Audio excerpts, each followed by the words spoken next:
Hello everybody, it's Lou Valier, Grandpa Lou, Make America Wiser and Kinder. I've been a couple days since I did a video. I've been trying to work on some stuff to edit videos in better, but I still got a big learning curve on that, so please bear with me on that. But when I was uploading some of my videos or kind of categorize them, I realized I had a lot of 11-minute videos that were all just the 52 teams of 8. You know, it was faster reading practice. And I did about 19 versions of it with minor changes on the instructions or the length of time on this screen or that screen. I didn't know why I did them all so many, especially over a close period of time. So I think it was just minor tweaking it, and I would upload it. And I just had them now. Now that I'm trying to organize my channel, I found I had all these 11-minute videos, speed reading videos. You know, they change the screen every 10 minutes. It's got the team on every one. It's got a team, and then every 10 seconds, team changes, so that you can calculate your speed per minute, reading per minute. I think we talked about that in the earlier ones, you know.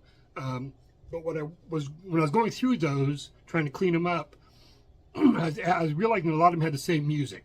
There's an 11-minute song, Hungarian Rhapsody #2, which I really like for a lot of different reasons.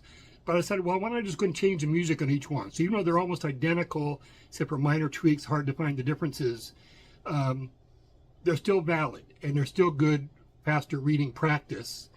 And they're all great quotes. They're all woke wisdom quotes, at least what I consider woke wisdom. I guess I've been liberal or progressive my whole life. I didn't know I was woke until they started defining, so I tried to make it a bad thing. But I'm a firm believer that having a woke awareness about society and the future of society and people and our world, I think it's important. Until the MAGA type started to make it a bad thing, that's when I discovered what it was, and I realized that it is a good thing. It's I believe in pulling people together, working towards a common good to move forward for all, not just for a fortunate few. But anyway, we're going to go back to these faster reading practice videos. But when I was changing the audio on them, they're all long songs, so some of them are classics, some of them were just, you know, ambient background music, but I kind of liked them enough to fill the spot. But I came across a John F. Kennedy, former president, late president, John F. Kennedy, his inauguration speech when he was first elected back in January 20th, 1961. And that's a long time. I was 5 years old, 4 or 5 years old at the time. So I don't remember much about it. I remember a little bit about the speeches here and there because I've seen clips. All of us have seen clips through it.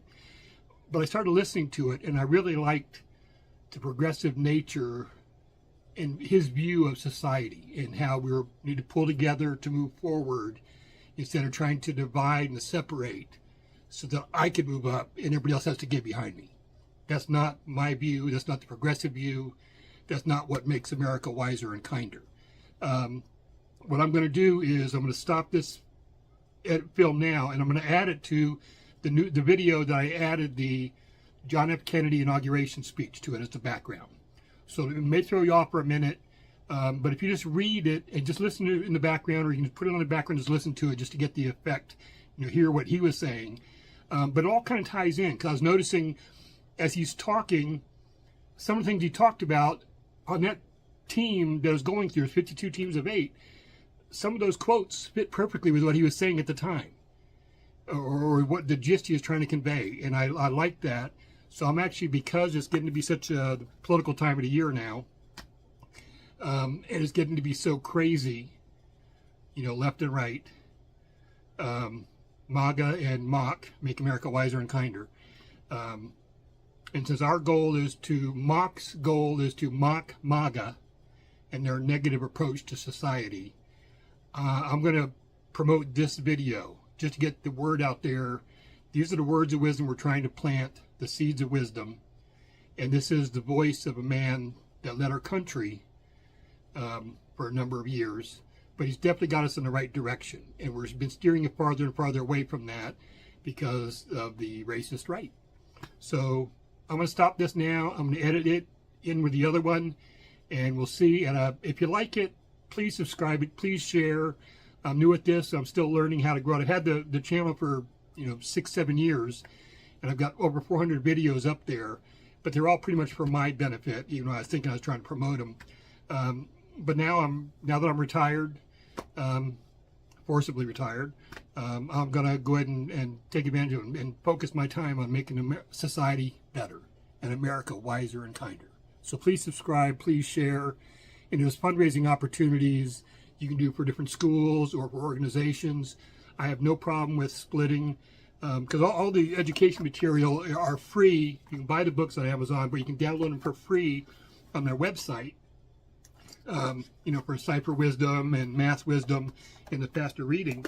You can get them all for free, so please do that at guidelife.com or motivationaleducation.com, stoptothink.com.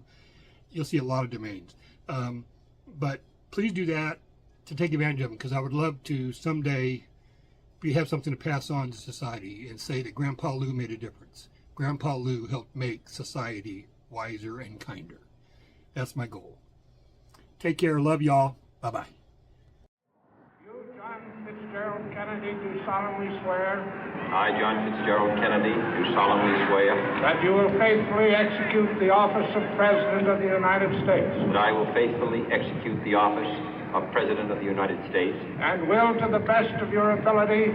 And will, to the best of my ability. Preserve, protect, and defend the Constitution of the United States. Preserve, protect, and defend the Constitution of the United States. So help you God.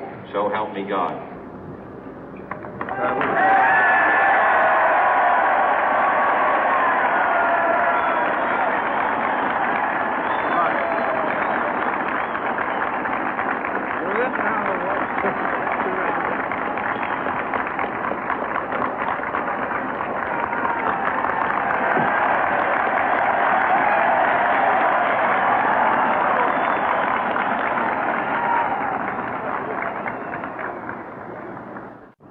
Vice President Johnson, Mr. Speaker, Mr. Chief Justice, President Eisenhower, Vice President Nixon, President Truman, Reverend clergy, fellow citizens. We observe today not a victory of party, but a celebration of freedom, symbolizing an end as well as a beginning, signifying renewal as well as change. For I have sworn before you and Almighty God the same solemn oath our forebears prescribed nearly a century and 3/4 ago. The world is very different now, for man holds in his mortal hands the power to abolish all forms of human poverty and all forms of human life. And yet the same revolutionary beliefs for which our forebears fought are still at issue around the globe. The belief that the rights of man come not from the generosity of the state, but from the hand of God. We dare not forget today that we are the heirs of that first revolution. Let the word go forth from this time and place to friend and foe alike that the torch has been passed to a new generation of Americans born in this century, tempered by war, disciplined by a hard and bitter peace, proud of our ancient heritage, and unwilling to witness or permit the slow undoing of those human rights to which this nation has always been committed and to which we are committed today at home and around the world.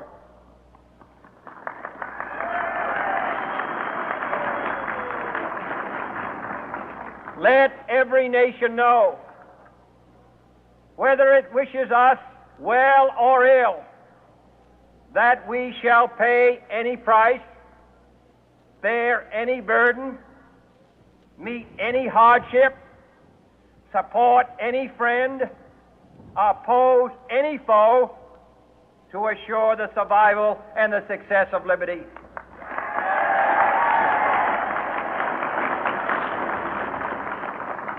This much we pledge and more. To those old allies whose cultural and spiritual origins we share, we pledge the loyalty of faithful friends. United, there is little we cannot do in a host of cooperative ventures. Divided, there is little we can do, for we dare not meet a powerful challenge at odds and split asunder. To those new states whom we welcome to the ranks of the free, we pledge our word that one form of colonial control shall not have passed away merely to be replaced by a far more iron tyranny. We shall not always expect to find them supporting our view, but we shall always hope to find them strongly supporting their own freedom, and to remember that in the past, those who foolishly sought power by riding the back of the tiger ended up inside.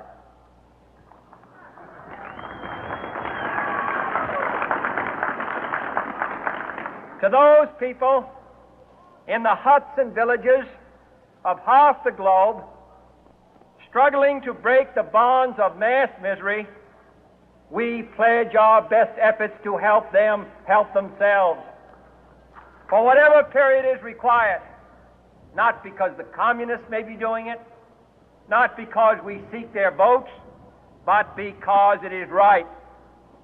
If a free society cannot help the many who are poor, it cannot save the few who are rich.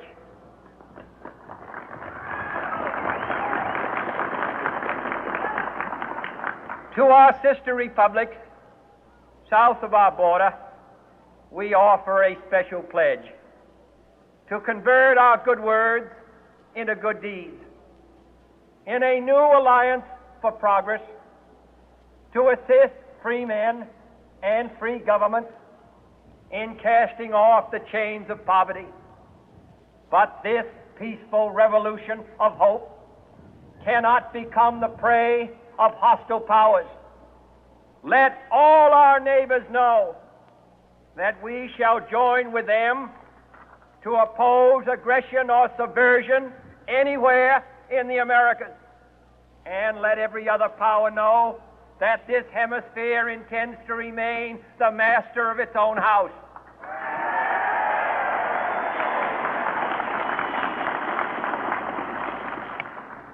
To that World Assembly of Sovereign States, the United Nations, our last best hope, in an age where the instruments of war have far outpaced the instruments of peace, we renew our pledge of support to prevent it from becoming merely a forum for invective, to strengthen its shield of the new and the weak, and to enlarge the area in which its writ may run. Finally, to those nations who would make themselves our adversary, we offer not a pledge, but a request that both sides begin anew the quest for peace. Before the dark powers of destruction, unleashed by science, engulf all humanity in planned or accidental self-destruction, we dare not tempt them with weakness, for only when our arms are sufficient beyond doubt can we be certain beyond doubt that they will never be employed. But neither can two great and powerful groups of nations take comfort from our present course, both sides overburdened by the cost of modern weapons, both rightly alarmed by the steady spread of the deadly atom, yet both racing to alter that uncertain balance of terror that stays the hand of mankind's final war. So let us begin anew, remembering on both sides that civility is not a sign of weakness, and sincerity is always subject to proof. Let us never negotiate out of fear, but let us never fear to negotiate.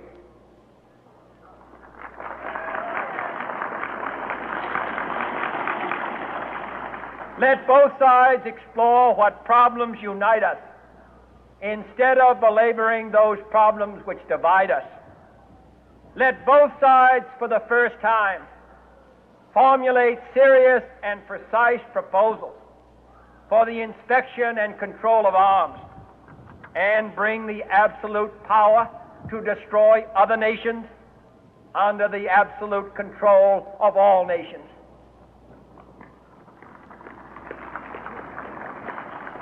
Let both sides seek to invoke the wonders of science instead of its terrors.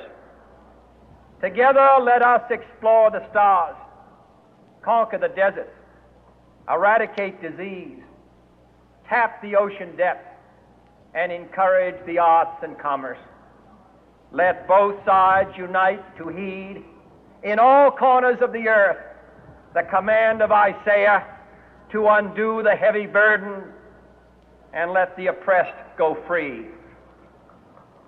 And if a beachhead of cooperation may push back the jungle of suspicion, let both sides join in creating a new endeavor, not a new balance of power, but a new world of law, where the strong are just and the weak secure and the peace preserved.